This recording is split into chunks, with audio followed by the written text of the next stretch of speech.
बिहार की सियासत में कभी लालू यादव से नीतीश कुमार के कुछ करीबी नेता मुलाकात करते हैं उनके जन्मदिन के मौके पर। वहीं दूसरी तरफ निशांत कुमार को चुनावी मैदान में उतारे जाने की मांग रखते हैं जेडीयू सांसद कौशलेंद्र कुमार। फिर उसके बाद हमें एक और बयान सुनने को मिलता है जो कि लालू यादव दलितों और पिछड़ों के मसीहा है। ये बयान दिया गया जेडीयू के विधायक के द्वारा।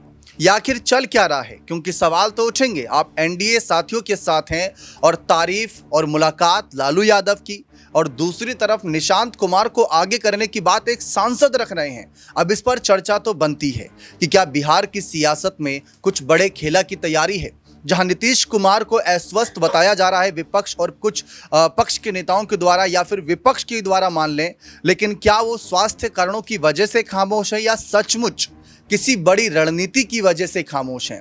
क्योंकि लोकसभा चुनाव से कुछ हफ्ते पहले, कुछ महीने पहले नीतीश कुमार ने पाला बदलकर हर किसी को हैरान कर दिया था। अब बिहार विधानसभा चुनाव जब तक हो नहीं जाता, जब तक उसके नतीजे नहीं आ जाते, और या यूं कहा जाए कि नतीजों के बाद भी ये कयास लगता रहेगा कि क्या नीतीश बने रहेंगे एनडीए में या फिर कोई बड़े खेला की तैयारी चल रही है। इन्हीं सवालों का जवाब लेने के लिए हमारे साथ मौजूद हैं यहाँ पर अमन सर। सीधा सवाल रहेगा कि सर, यहाँ पर गोपाल मंडल जो विधायक हैं, बड़बोले विधायक माने जाते हैं, लेकिन बयान नज़रअंदाज नहीं किया जा सकता। उनका कहना है कि लालू यादव दलितों के मसीहा रहे हैं, पिछड़ों के मसीहा रहे हैं। वो जाकर मुलाकात करते थे और अंबेडकर विवाद में लालू यादव का पक्ष कर दिया, जबकि बीजेपी नेता, जेडीयू के नेता इस बात को भुनाने में लगे हैं कि कैसे लालू और उनके लाल तेजस्वी की छवि को धूमिल किया जाए। इसको आप कैसे देखते हैं? देखिए, जाहिर बात है गोपाल मंडल के बयान अक्सर सुर्खियों में रहते हैं और अक्सर ऐसे बयान देते हैं जिससे जो राजनीति है बिहार की वो उसमें हलचल मचती हुई दिखाई पड़ती है। जिस तरह से अब वो बात कह रहे हैं कि देखिए, लालू जी के ऊपर जिस तरह का आरोप लगाया जा रहा है कि उन्होंने बाबा साहब भीमराव अंबेडकर का अपमान कर दिया, लेकिन वो कहते हैं कि भाई जिस तरह से वो बैठे हुए हैं, 80 साल के वो बुजुर्ग हैं, उनका किडनी का ट्रांसप्लांट का ऑपरेशन हो चुका है। ऐसे में बहुत ज़्यादा लोगों से मिलना और जो तस्वीर उनको उनके सामने रखी गई है वो जो उसमें कह सकते हैं कि उसका जो तस्वीर में अंबेडकर जी नज़र आ रहे हैं वो उस तरफ का उसका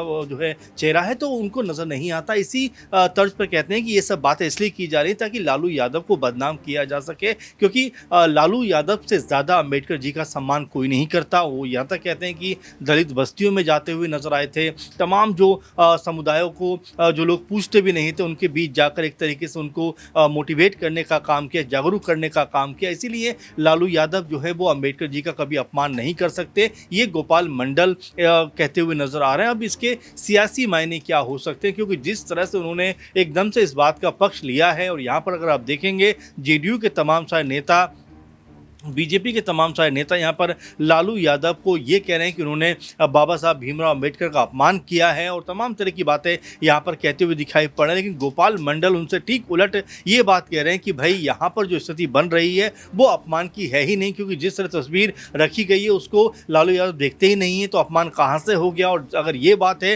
तो लालू यादव से बड़ा अंबेडकरवादी कोई हो नहीं सकता। उन्होंने ऐसी बस्तियों में जाकर उनको जागरूक किया है, काम किया है, मजबूत किया है, और ये तक कहा जाता है कि लालू यादव ने जो भी पिछड़े समुदाय थे उनको आगे बढ़ाने में बहुत महत्वपूर्ण भूमिका की है। और ये तक कहते हैं कि जो उच्च जातियां होती थी पहले, कह सकते हैं कि जो तमाम जातियों को अपने से नीचे दर्जे पर रखती थी, उनके साथ उठना बैठना सिखाया। नहीं कि एक तरीके से लालू यादव के पक्ष में, समर्थन में गोपाल मंडल का ये बयान ऐसे वक्त पे निकल कर सामने आना, जबकि राजनीतिक तौर पर बिहार में अब जो बिसात है वो लगभग कह सकते हैं बीत चुकी है। अब यहाँ पर गोपाल मंडल ने अगर इतना बड़ा बयान दिया है तो क्या ये माना जाए कि जेडीयू के अंदर भी कोई बड़ी आपस में खटास चल रही है। आपने देखा, कल ही की बात है कि नीतीश कुमार के बेटे जो हैं निशांत, उनको चुनाव लाने के लिए जो कह सकते हैं जेडीयू के सांसद हैं कौशलेंद्र, वो ये बात कह रहे हैं। यानी कि एक तरीके देखा जा रहा है कि जेडीयू के अंदर अलग अलग तरह के जो बयानबाजी का दौर है वो देखने को मिल रहा है। लेकिन नीतीश कुमार खामोश है। क्या उनको भी पता है कि पार्टी के अंदर कोई बड़ी बगावत कहीं ना कहीं सुलगती हुई दिखाई पड़ रही है? क्या उनको भी पता है कि पार्टी यहाँ से अब एक अलग मोड़ पे जा सकते हैं, क्योंकि बीजेपी किसी भी सूरत में नीतीश कुमार को मुख्यमंत्री के तौर पर अब एक्सेप्ट नहीं करना चाहती है। तो क्या ये भी एक बड़ा कारण हो सकता है गोपाल मंडल का इस तरह का बयान देना कि अभी भी बेहतर वक्त है कि आरजेडी की तरफ चला जाए, उनके टिकट पर चुनाव लड़ा जाए, क्योंकि इससे पहले भी अपनी ही सरकार के खिलाफ कई बार गोपाल मंडल ने मोर्चा खोला है। लेकिन यहाँ पर एक सवाल हमेशा रहा है, और जब नीतीश कुमार एनडीए दल ज्वाइन कर रहे थे लोकसभा चुनाव से पहले, तब भी ये बात रखी गई थी कि नीतीश कुमार बिहार चुनाव से पहले या चुनाव के बाद जरूर महागठबंधन में आएंगे, क्योंकि नौबत ऐसी बनने वाली है कि उनकी हालत, उस समय तो खैर शिंदे के लेकर मामला इतना नहीं था, महाराष्ट्र चुनाव अंत में हुए थे 2024 के, लेकिन उसके बाद भी ये कहा गया कि नीतीश की हालत बीजेपी खराब कर देगी, उनकी पार्टी तोड़ देगी, पार्टी विलय करा लेगी। अब यहाँ पर जेडीयू सांसद कह रहे निशांत को लाइए आगे, और गोपाल मंडल ने ही एक बयान दिया था कि अगर निशांत आगे नहीं आए तो पार्टी में जो आपसी टकरावट है बड़े नेताओं में वो शुरू हो जाएगी कि मैं आऊंगा, क्योंकि दूसरे नंबर का नेता कौन है किसी को नहीं पता।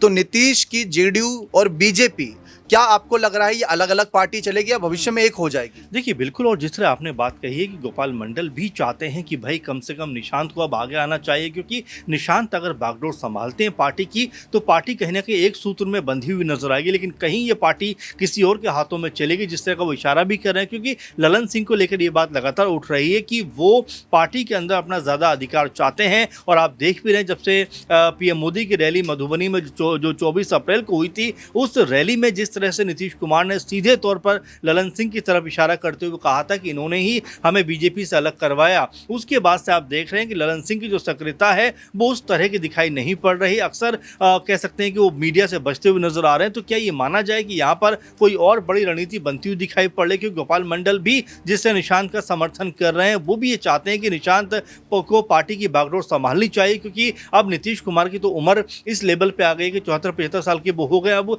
उनको भी यहाँ पर सहारे और सपोर्ट की ज़रूरत है।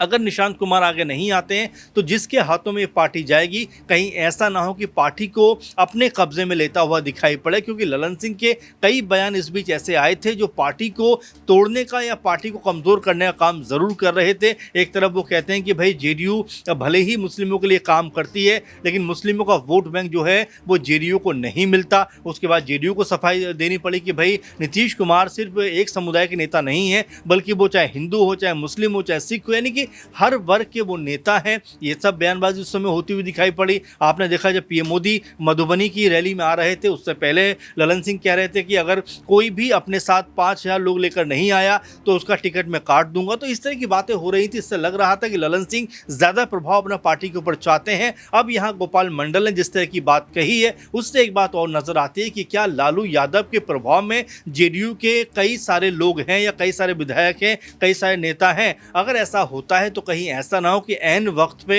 यहाँ जेडीयू के अंदर बड़ी टूट होती हुई दिखाई पड़े, क्योंकि गोपाल मंडल का बयान कम से कम ये बता रहा है कि लालू यादव के ऊपर अगर इस तरह की बयानबाजी होगी तो उनके समर्थन में जेडीयू के अंदर ऐसे बहुत सारे नेता हैं जो खुलकर बयानबाजी कर सकते हैं। साफ है कि बिहार की सियासी तस्वीर अब धीरे धीरे एक नई करवट ले रही है।